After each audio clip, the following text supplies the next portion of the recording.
जादुई जंगल की कहानी। दूर पहाड़ों के बीच एक रहस्यमयी जादुई जंगल था।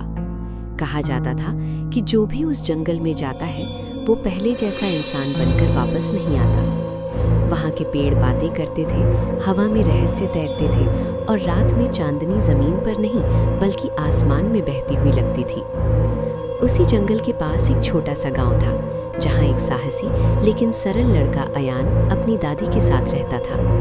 दादी अक्सर उसे जंगल की कहानियाँ सुनाती और सख्त हिदायत देती कि वो कभी जंगल में ना जाए, लेकिन अयान के मन में जिज्ञासा बढ़ती जा रही थी। एक रात जब आसमान में नीला चांद चमक रहा था, अयान ने जंगल से किसी की आवाज़ सुनी। आवाज़ मीठी थी लेकिन जादू से भरी हुई। वो खुद को रोक नहीं पाया और जंगल की ओर चल पड़ा। जैसे ही उसने जंगल में कदम रखा, पेड़ों की पत्तियां सरसराने लगी और रोशनी के छोटे छोटे कण हवा में चमकने लगे। तभी उसके सामने एक सफ़ेद हिरन आया जिसकी आंखों से नीली रोशनी निकल रही थी। हिरन बोला, अयान, हमें तुम्हारी मदद चाहिए। जंगल का दिल कमज़ोर हो गया है। अयान डर गया लेकिन उसके अंदर साहस जाग उठा।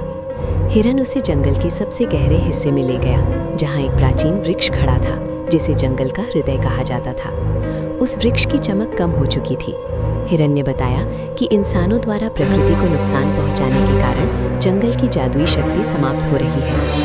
अयान ने आंखें बंद की और सच्चे दिल से वादा किया कि वो गांव वालों को प्रकृति की रक्षा का संदेश देगा।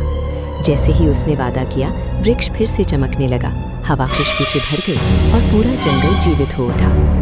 अगली सुबह अयान खुद को जंगल के बाहर पाया। सब कुछ वैसा ही था लेकिन अयान बदल चुका था। उसने गांव जाकर सभी को जंगल का संदेश सुनाया।